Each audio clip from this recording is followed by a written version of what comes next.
제가 몇 년 전에 자동차를 운전하고 경부고속도로에 들었었습니다. 그때 제가 자주 들었던 그 라디오가 저의 얼굴처럼 EBS 교육방송이었습니다. 저는 EBS 교육방송을 매우 사랑하는데요. 그때 EBS 교육방송에서 어떤 내용이 나왔냐면 소설을 낭독해 주는 시간이었어요.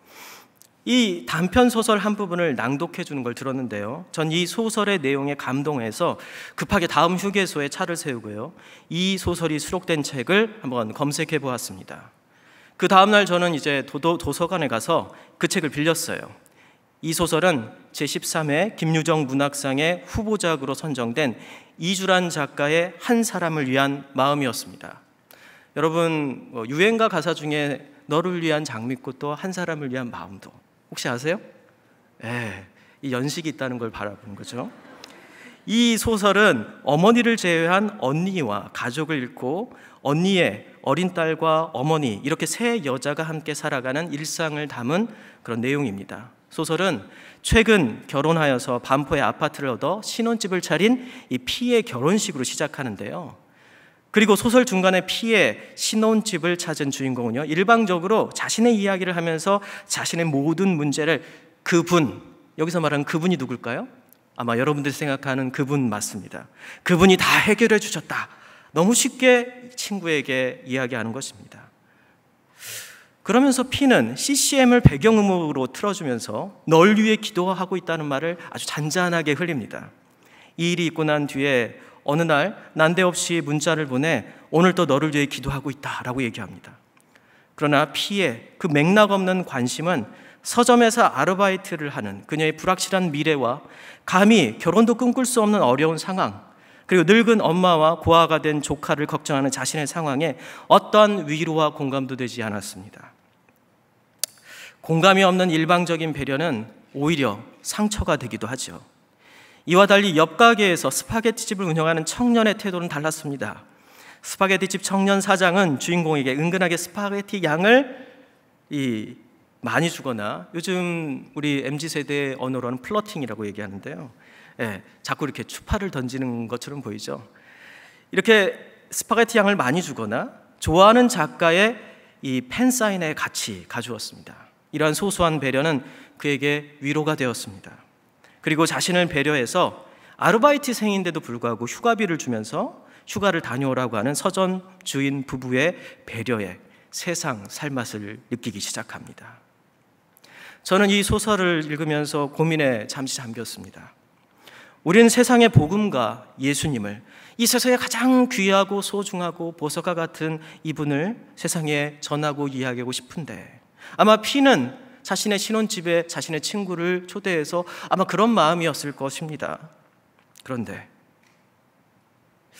세상은 이곳에 대해서 너무 호의적이지 않잖아요. 그리고 이 주인공, 한 사람을 위한 마음, 이 소설에 나오는 이 주인공은 아무런 공감도, 또 아무런 어떤 마음의 찡함도 느끼지 못했습니다. 우리는 이 세상에 예수님을 어떻게 전해야 할까? 우린 이 세상에 어떻게 예수님을 소개해야 할까? 저는 이 문제를 해결하기 위해서 베드로전서를 읽기 시작했어요. 사도 베드로의 답은 어떻게가 아니라 누가의 문제, how가 아니라 who의 문제라는 것을 이야기해 주는 것 같았습니다. 예수님의 이름을 우리가 말하고 전하는 것이 아니라 세상이 말하고 예수님에 대해서 질문하게 하라. 이것이 이 베드로 사도가 베드로 전서를 통해서 1세기의 초대교회의 성도들에게 지금 이야기하고 있는 내용이었다는 것입니다. 사도 베드로는 이를 다음과 같이 교회에게 명령했습니다. 베드로전서 3장 15절입니다. 너희 마음에 그리스도를 주로 삼아 거룩하게 하고 너희 속에 있는 소망에 관한 이유를 묻는 자에게는 대답할 것을 항상 준비하되 온유와 두려움으로 하고 선한 양심을 가지라. 오늘 본문의 말씀이죠. 베드로 사도의 이 말씀은 이 무슨 뜻인지 이해하기 위해서 우리 함께 먼저 1세기 당시 초대교회 성도들이었던 그리스도인들이 자신의 정체성, 자신이 누구인지에 대해서 어떻게 이해했는지 먼저 알아보았으면 합니다. 베드로가 1세기 신자들에게 편지한 베드로전서를 읽어보면요, 신자들에 대한 독특한 호칭, 이 이름을 볼 수 있습니다. 베드로는 당시 신자들에 대해서 베드로전서 1장 1절에서 이렇게 얘기합니다. 예수 그리스도의 사도 베드로는 본도, 갈라디아, 갑바도기아, 아시아와 비두기아에 흩어진 나그네 이렇게 이야기하죠. 이 1세기 성도들에게 흩어진 나그네라는 이름을 붙여주었습니다. 또한 베드로는 2장 11절에서 신자들을 향해서 이렇게 말합니다. 사랑하는 자들아, 거류민과 나그네 같은 너희를 권하노니 영혼을 거슬러 싸우는 육체의 정욕을 제어하라. 여기서 또 사도 베드로는 우리 성도들을, 우리 신자들을 뭐라고 부르죠? 흩어진 나그네 말고 사랑하는 자들아, 거류민, 나그네 이렇게 부르죠. 이 세 가지 표현들을 사용합니다. 이 세 가지 표현들 중에서 비슷한 의미를 가진 두 가지 표현, 거류민과 나그네입니다. 이 거류민과 나그네에 대해서 제가 조금 설명을 더 드릴게요. 거류민이란 이 표현은 디아스포라 유대인을 향한 표현이었습니다. 그 이유는 거류민이란 외국인으로서 다른 나라에서 사는 외국 국적의 사람들을 의미하기 때문이죠. 이들은 자기만의 언어와 종교, 문화를 형성하고 외국에서 이방인으로 살아갑니다. 그리고 상업, 농업 등의 여러 경제 활동을 그곳의 현지인들과 함께 공유하지만 그러나 그들의 국적은 따로 있죠. 그러기에 현지인들에게 도움이 되면 아주 문제없이 거기서 살 수 있지만 만약 현지인에게 손해를 끼치면 가차없이 추방당하거나 재산을 몰수당하기도 합니다. 더한 경우에는 테러를 당하기도 하죠. 거류민이라는 신분은 어떤 신분이죠? 불완전한 신분입니다. 시민권을 획득한 게 아니라 요즘으로 말한다면 영주권 정도를 가지고 있는 사람들이죠. 유대인들은 두 번의 디아스포라를 경험하는데요. 아시리아와 바벨론 포로로 디아스포라가 된 것과 주후 1세기 로마의 공격으로 예루살렘 성이 완전히 파괴됩니다. 그리고 그들은 나라를 떠나서 지금까지도 떠돌아 살다가 최근 20세기 전반부에 바로 이 팔레스타인 지역의 거주촌을 만들어서 지금의 이스라엘을 형성하게 되죠. 이들의 정체성은 여전히 거류민입니다. 거류민. 나그네에 대해서 좀 알아보겠는데요. 나그네는 거류민보다 더 본질적인 정체성을 의미합니다. 거류민은 한 지역에 정착하여 이방인으로 살아가면서 공동체를 이루어서 살죠. 그러나 나그네는 의미 그대로 여행자라는 의미입니다. 여행자는 한 지역에서 잠시 지내다가 다른 지역으로 이동하는 정착지가 없는 사람을 의미하죠. 이들에게도 고향이 있지만 고향을 떠나 떠돌이 생활을 하는 자들을 말합니다. 이들의 정체성은 유목민과 유사합니다. 유목민은 가축에게 먹일 초목을 찾아서 항상 떠돌아다닙니다. 이들에게 정착지는 뭐죠? 잠시 머무는 쉼터에 불과합니다. 이들의 짐은 언제나 떠날 수 있는 간편한 배낭입니다. 이들의 집은 이동 가능한 텐트이죠. 베드로는 그리스도인들을 처음에는 거류민이라고 부르다가 후에는 나그네라고 규정을 하면서 너의 이름은 나그네다라고 얘기합니다. 거류민처럼 우리는 한 지역에서 태어나서 상당 기간 이방 땅을 마치 자기 고향처럼 여기며 살고 있다는 것이죠. 그러나 베드로 사도는 사실 우리 신자들은 언제든지 이곳을 떠나야 하는 나그네라는 사실을 잊지 말라고 얘기합니다. 우리는 대한민국 국민으로서 살고 있지만 사실은 하나님 나라의 백성으로 봤을 때는 이곳의 거류민입니다. 그리고 베드로는 이렇게 얘기합니다. 너는 지금 거류민으로 살고 있지만 너의 정체성은 나그네야, 여행자야, 이 사실을 잊지 마라고 얘기하죠. 그렇다면 거류민은 언제, 우리는 지금 거류민인데 언제 나그네라는 정체성으로 그 여행자로 바뀌게 될까요? 박해와 고난이 일어날 때입니다. 박해의 시작과 함께 거류민은 동시에 나그네로 바뀌게 됩니다. 지금까지 살았던 터전은 왜곡이 되고요, 재산은 몰수됩니다. 이때 거류민은 자신이 주민이 아니라, 이 원주민이 아니라 이방인이라는 사실을 자각하게 됩니다. 거류민은 나그네로 전환되고 그는 자신의 정체성이 무엇인지 그때부터 깨닫게 시작하죠. 뭘까요? 나그네, 이방인이 됩니다. 나그네로 전환되도록 하는 이 박해와 고난의 의미에 대해서 이해하려면 나그네, 여행자에 대해서 우리가 조금 더 깊이 들어가야 되는데요. 여행자의 정체성, 나그네의 정체성이 누구인가요? 알기 위해서는 그 여행의 목적이 무엇인지 우리가 알아야 되는데요. 사람들은 여행의 목적은 뭐라고 얘기하죠? 여행입니다 라고 얘기합니다. 요즘 여행을 많이 다니시고 지금 이 자리에 안 계신 분들 중에서 휴가 지역에서 인터넷으로 유튜브로 이 방송을 듣고 계시는 분도 계실 텐데요. 여러분들은 어디 갔습니까? 여행 갔죠. 그 여행의 목적은 뭡니까? 여행입니다. 이렇게 얘기하면 정확하지가 않습니다. 작가인 알랭드 보통은 그의 책 여행의 기술에서 그 여행에 대해서 이야기하는데요. 뭐라고 얘기하냐면 우리가 외국에서 이국적이라고 여기는 것은 우리가 고향에서 갈망했으나 얻지 못한 것일 수도 있다. 약간 어렵죠? 네. 조금 더 어려운 말을 제가 하겠습니다. 영국의 시인이었던 T.S. 엘리엇은 이 여행에 대해서 또 이야기했는데요. 여행은 내가 지금 살고 있는 곳으로 다시 돌아가기 위해서 하는 것이다. 이렇게 T.S. 엘리엇은 이야기합니다. 이 두 사람의 이야기가 어떤 것을 의미할까요? 내가 지금 살고 있고 내가 지금 거주하고 있고 내가 태어났고 나의 정체성 있는 이 고향이 없다면 여행은 의미가 없다는 것입니다. 여행을 떠나는 이유는 내가 살고 있는 곳이 어디인지를 정확하게 파악하기 위해서입니다. 우린 여행을 좋아하지만 오랜 여행으로 지치면 어디를 가고 싶죠? 집에 가고 싶죠. 그러면서 내 집의 소중함을 느끼기 시작합니다. 여러분, 여행은 여행이 목적인 게 아니라 다시 돌아와서 내가 살고 있는 나의 고향, 나의 가족, 그리고 나의 정체성을 찾기 위한 바로 수단인 것입니다. 여행은 고향에 돌아올 수 없다면 의미와 목적을 잃어버리게 되죠. 여행은 고향과 깊은 연관성이 있습니다. 여행자에게는 목적이 있습니다. 그것은 바로 출발한 곳, 바로 고향으로 돌아오는 것입니다. 다양한 경험과 변화를 겪고 열매를 가지고 고향으로 돌아가는 것이죠. 그런데 이 목적을 잃어버리면 외국에 거리민으로 살게 되면 그 여행자는 여행의 목적을 상실하게 되는 것이죠. 내가 마치 여기에 원래부터 주인공이고 원래부터 여기에 주민인 것처럼 착각을 하게 됩니다. 그런데 그 사람은 결코 그곳의 원래의 주인이, 그래도 원래의 주민이 아닌 거예요. 그럴 때 그의 여행자로서의 정체성을 일깨워주고 그 목적지를 향한 발을 옮기게 하는 것이 앞에서 말한 제가 말씀드린 고난과 박해입니다. 거류민이 나그네로 전환될 때 일어나는 현상, 박해와 고난, 바로 그것이 내가 어디로 가야 할지, 나의 목적은 무엇일지, 이 세상에서 나의 여행의 목적은 무엇인지를 일깨워주는 하나님의 수단이라는 것이죠. 우리 신자들은 거류민이며 나그네입니다. 그러나 거류민보다 더 본질적인 우리의 정체성은 여행자이자 나그네, 필그림, 순례자입니다. 고향으로 돌아가고 있는 순례자들, 여행자들입니다. 그러나 거류민으로 살면서 타국에서 그것을 고향으로 만들고 싶은 유혹을 받게 되죠.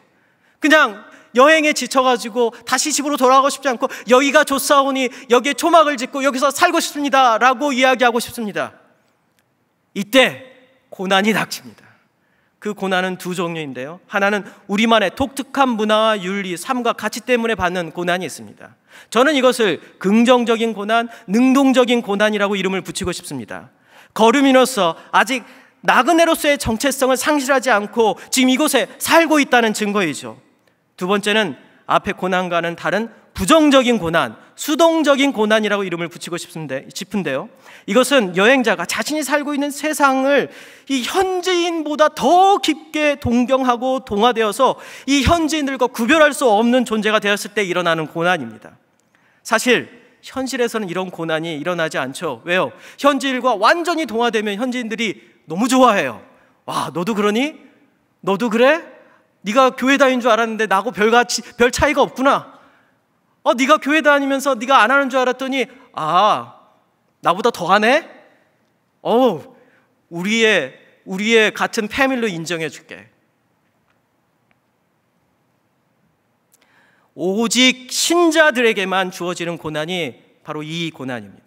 하나님께서 자기 백성을 자각시켜서 그리스도인이 하나님 나라를 자기 백성으로, 자기 하나님 나라를 소망하게 하시고 하나님 나라를 깨닫게 하기 위해서 일부러 주신 고난, 그것이 부정적인 고난, 수동적인 고난입니다. 이때 하나님은 직접 심판의 칼을 들어서 자기 백성들을 심판하십니다. 구약의 이스라엘이 받았던 고난이 이런 종류의 고난이죠. 그러면 어떤 종류의 고난을 받는 자들을 통해 하나님의 복음과 예수님의 그 본 모습이, 예수님이 복음이 정말 기쁜 소식이라는 사실을 이 세상에 전해줄 수 있을까요? 수동적인 고난입니까? 능동적인 고난입니까? 긍정적인 고난입니까? 부정적인 고난입니까? 어떤 종류의 고난을 받는 자들을 통해서 하나님의 복음과 예수님이 세상에 전해질까요? 그렇습니다. 긍정적인 고난, 능동적인 고난, 자발적인 고난을 스스로 선택한 그리스도인들을 통해서 예수와 복음은 이 세상에 전해지는 것입니다. 그 이유는 이들의 모습은 세상에 다른 삶의 형태와 다른 삶의 가능성을 보여주기 때문입니다. 대안적 삶을 보여주기 때문입니다. 도대체 이 세상에서는 경험할 수 없는 놀라운 삶을 그들이 보여주기 때문입니다. 다른 사람에게는 정말 경험할 수 있는 특별한 매력, 이것이 그들로부터 풍겨지기 때문입니다. 내가 평생 한 번도 맡아보지 않았던 향기, 그 향기가 나에게 진하게 풍겨오기 때문입니다. 세상과 사람들은 이런 그리스도인들에게 어떠한 태도를 보일까요? 그들은 이런 그리스도인들에게 질문하기 시작합니다. 왜 너에게는 그런 냄새가 나는 거야? 왜 너의 삶은 나와 다른 거지? 왜 너는 그렇게 사는 거지? 세상이 요동치기 시작합니다. 사람들의 마음이 울렁거리면서 도대체 내가 여태까지 추구해왔던 삶과 다른 삶, 내가 한 번도 경험해보지 못하고 한 번도 생각하지 못했던 그런 삶이 가능한 거야? 도대체 저건 뭘까? 세상이 우리에게 예수님에 대해서 질문하는 것이죠. 여러분, 최근 이 넷플릭스 드라마 중에서 이 DP라는 드라마가 또 2탄이 개봉이 됐죠. 저는 이 1탄을 봤는데요. 이 DP라는 드라마 가운데서 이제 군대 생활이 나옵니다. 헌병대에서 특별히 이제 탈영한 병사들을 잡는 특별 보직을 가지고 있는 사람들을 DP라고 부릅니다. 그 드라마를 보면서 많은 사람들이 가슴 아파했어요. 군 생활이 여전히 저렇게 무자비하고 폭력적이고 힘들고 어렵고 군에서 이렇게 목숨을 끊는 사람들이 많구나. 그러면서 저도 거의 제가 군대를 다녀온 지 약 25년 가까이 됐는데요. 그때 저의 신병 때의 모습이 떠올렸습니다. 그때는 지금보다도 저는 참 그리스도에 대한 헌신과 그리고 선교사로서 나가고자 하는 그 열심을 가지고 있었던 시기였는데요. 제가 군대에서 신병으로 자대 배치를 받던 날, 이 중대에서는 이 큰 잔치가 벌어졌습니다. 체육대회가 끝나고 그리고 중대장님이 주관하는 이 술 파티가 벌어진 겁니다. 저는 그 술 파티가 벌어지는 한 가운데로 이등병으로서 이 자대 배치를 받아서 들어갔습니다. 그리고 중대장님이 너무 기쁜 나머지 이렇게 기쁜 날에 우리 부대에 신병이 왔구나 하면서 저를 모든 부대원들의 제일 가운데 세우셔서 저에게 막걸리 한 잔을 따라 주었습니다. 그때 저는 어떻게 했을까요? 이게 비극의 시작이었습니다. 중대장님, 저는 그리스도인이기 때문에, 교회 다니기 때문에 술을 마실 수 없습니다. 어떤 일이 벌어졌을까요? 그때부터 전 중대원들의 공공의 적이 됐습니다. 저는 도대체 쟤는 뭐야? 이제 갓 전입한 이 신병, 이등병, 이 두 개도 아닌 이 하나짜리가 어떻게 중대장한테 이런 말을 할 수 있어? 저는 그날 저녁에 잠을 못 잤습니다. 새벽에 계속 깨어대는 거예요. 너무 힘들었어요. 건 1년 동안 저는 이 중대에서 아주 특별하고 특이한 인간으로 찍혀 있었습니다. 저는 솔직히 좀 고민이 됐어요. 왜 그러냐면 제 선임병들 중에서 교회 다니는 사람들이 꽤 많았거든요. 그들은 저에게 아무런 쉴드도 쳐주지도 않고 저를 보호해주지도 않았습니다. 제가 특별히 관심사병도 아니었는데 중대장에게 술 한 잔 안 먹겠다라고 한 그것 때문에 너무나도 힘든 이 중대 생활을 했죠. 그러나 저의 진심이 좀 통했고 또 중대에서도 저를 이제 인정해주면서 이제 일을 제대로 시작하게 되었습니다. 어느 날 저의 후임병이 저의 옆에서 항상 자고 있던 후임병이 저에게 얘기했습니다. 이춘성 상병님과 함께 교회 한번 가보고 싶어요. 오! 나의 이런 독특한 삶이 그에게 영향을 끼쳤구나. 질문이 됐구나. 이런 생각이 됐습니다. 그런데 안타깝게도 그 친구는 저에게 그 말을 하고 그 다음 날 저희 중대에 굉장히 큰 이 훈련이 있었는데 굉장히 이렇게 어수선했어요. 근데 저녁 점호 시간이었는데 이 친구가 보이지 않는 거예요. 그리고 이 친구를 찾기 위해서 전 부대원들이 이 뒷산을 뒤졌습니다. 그런데 안 쓰는 폐쇄된 초소에 목을 매여 있는 걸 발견했어요. 저는 그걸 발견하고 그 아이를 올라가서 목을 풀고 그리고 제 등에 업고 산을 뛰어내려왔습니다. 몸이 따뜻했어요. 그래서 살아있다고 생각했습니다. 그리고 그 아이를 앰뷸런스에 태워서 덕정에 있는 군인병원이라는 곳에 보냈죠. 그 아이는 돌아오지 않았습니다. 그리고 저는 그의 선임병이었고 그 옆에서 자고 있었던 바로 옆에 가장 가까운 곳에 있었던 병사였기 때문에 군 검찰로부터 2박 3일간 취조를 당했습니다. 이게 저의 모든 삶을 바꿔놨습니다. 아, 내가 늦었구나. 내가 좀 더 그에게 더 가까이 갔어야 되는데. 저는 한 번도 그를 구태한 적도 없고 욕을 한 적도 없고 막걸리 한 잔도 못 마시니 무슨 말을 했겠어요. 그런데 그의 아린 요청에 제대로 응답하지 못했다는 사실을 깨닫게 됐습니다. 저는 그 이후로부터 저의 군생활은 완전히 바뀌었어요. 직접 다가가고 수동적이지 않고 능동적으로 고난을 피하지 않고 직접 다가갔습니다.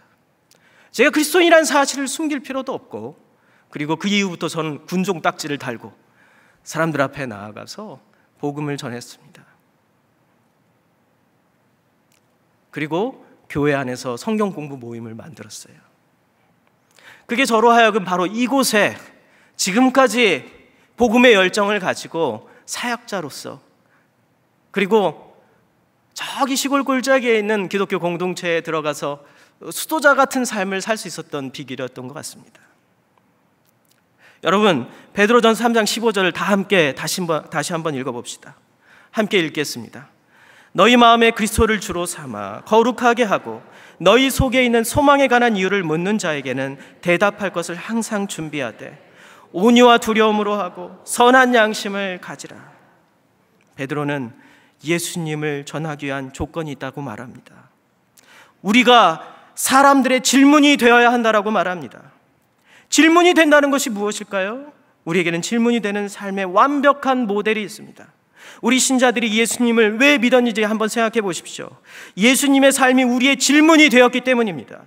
이 말은 예수님의 삶이 무엇인지 모르지만 우리에겐 너무나도 매력적이었고 잘 설명할 수 없지만 우리의 삶을 비추는 거울이 되었고 우리 삶에 대해서 근본적인 질문을 하게 만들었습니다. 예수님이 너의 죄가 용서되었다라고 하는 말에 우리는 내가 왜 죄인이냐는 질문이 반발하면서 생겼죠. 나는 이 세상에 특별한 죄를 짓지도 않았고 범죄자도 아닌데 왜 내가 죄인입니까? 라고 이렇게 반문했을 겁니다. 이렇게 신자의 삶은 누군가에게 신비가 되었고 질문을 제기하게 합니다. 얼토당토 않는 질문이지만 우리가 질문하는 순간 예수 그리스도께서는 우리에게 오시고 그걸 설명해 주셨습니다. 그리고 그의 삶이 소망으로 보이게 됩니다. 변화가 있고 삶의 진전이 있어야 됩니다. 그 중에서 첫 번째 단계의 질문은 달리 말하면 스캔들이 되어야 한다는 것입니다. 예수님의 전도는 당시 사람들에게 스캔들이 되었고 언제나 질문하게 만들었습니다. 그 질문의 성격은 긍정과 부정 모두 담고 있습니다. 바리새인과 서기관, 제사장, 헤로드 왕과 로마 관원들에게 예수님의 말과 삶은 부정적인 질문을 만들어냈죠. 이들은 예수님에게 이렇게 질문했습니다. 왜 당신은 죄인들과 여인들, 어린아이들과 병자들과 이방인들과 어울리나요? 반대로 죄인과 세리, 어린이, 여인과 아이들, 병자들은 예수님에 이렇게 질문했습니다. 왜 당신은 우리 같은 비천하고 더러운 존재들과 어울리시나요? 이 질문은 십자가에서도 반복되었습니다. 골고다 언덕 위에 우뚝 솟은 십자가 위에서 자신을 하나님의 아들이라고 주장하는 한 청년이 매달려 있었죠. 이를 보고 사람들이 이렇게 질문했습니다. 저 사람은 얼마나 잔악한 죄를 지었기에 저 십자가에 매달렸는가? 다른 사람들도 질문합니다. 저 사람은 죄가 없는데 왜 십자가에 달린 것일까? 성경은 우리에게 말하죠. 로마 총독 빌라도가 예수님에게는 죄가 없다는 것을 선언했다는 것이에요. 그러면 남은 질문은 뭡니까? 그렇습니다. 세상이 십자가를 향해 던질 수 있는 단 하나의 질문은 저 사람은 죄가 없는데 왜 십자가에 달린 것일까? 그리고 이 질문은 우리의 죄 용서와 구원의 그 움직일 수 없는 가장 확실한 근거가 되었습니다. 바로 이 질문 때문에요. 우리가 십자가에 달리신 예수 그리스도를 보면서 저분은 죄가 없는데 왜 저 십자가에 비참하게 매달려야 할까? 하나님의 아들 예수님이 나 대신 나의 죄를 지고 십자가에 오르셨구나. 이것이 우리에게 믿어지고 깨달아졌을 때 우리의 삶은 뒤집어졌습니다. 예수님은 우리의 질문이 되셨습니다. 그리고 이 질문에 예수님은 십자가에서 대신 죽으시는 것을 통해서 대답하셨죠. 그리하여 십자가는 우리의 영원한 질문이 되었습니다. 찬송가 15장에 보면 만왕의 왕 내 주께서, 이 가사를 한번 보십시오. 만왕의 왕 내 주께서 왜 고초당했나? 이 벌레 같은 날 위해 그 보혈 흘렸네. 십자가 내가 처음 볼 때에 나의 맘에 큰 고통 사라져. 오늘 믿고서 내 눈 밝았네. 참 내 기쁨 영원하도다. 이 가사는 우리의 영원한 질문입니다.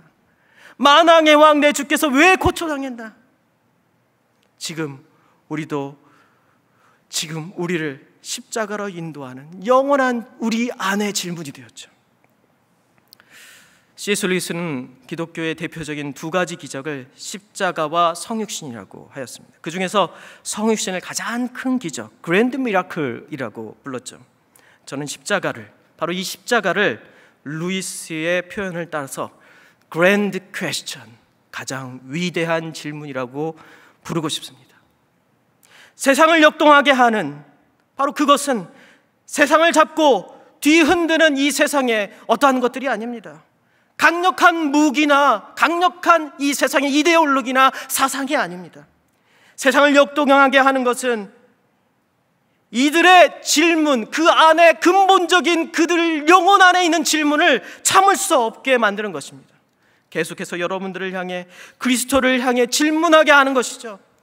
어떻게가 아니라 그들이 누가가 질문하게 해야 됩니다. 오늘 이벤트를 생각하시면서 어떤 좋은 격언의 메시지를 누구에게 어떻게 보낼지 고민하실지 모르겠어요. 마치 단편소설 한 사람을 위한 마음의 그 반포의 새 아파트에 살고 있는 피처럼 말이죠.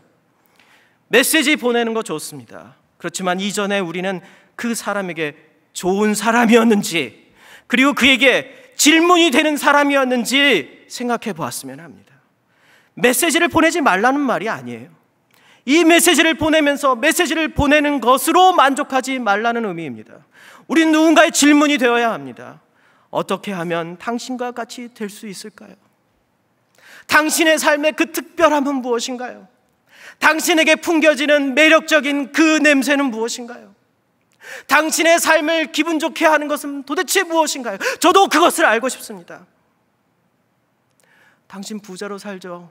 어떻게 하면 저도 당신처럼 부자와 돈을 많이 벌 수 있을까요? 당신 높은 지위에 올라갔죠. 어떻게 하면 당신처럼 이 세상의 높은 지위에 올라갈 수 있을까요? 이러한 질문 말고요, 여러분의 삶이 예배가 되고 여러분의 삶이 찬양이 되는, 그래서 여러분의 삶 자체가 너무나도 매력적인, 초등학교 밖에 나오지 않았는데도 불구하고 평생 어떠한 직장도 갖지 않고 가정주부로도 살았는데도 불구하고 그의 삶이, 그의 눈빛이, 그의 모든 것이 향기가 되는 삶. 우리는 이 질문을 통해서 누군가의 축복이 되어야 합니다. 말로, 글로는 부족해요. 우리 자체가 오늘 여러분들이 보낼 메시지의 대상자들에게 우리 자체가 선물이 되어야 합니다. 함께 기도하겠습니다.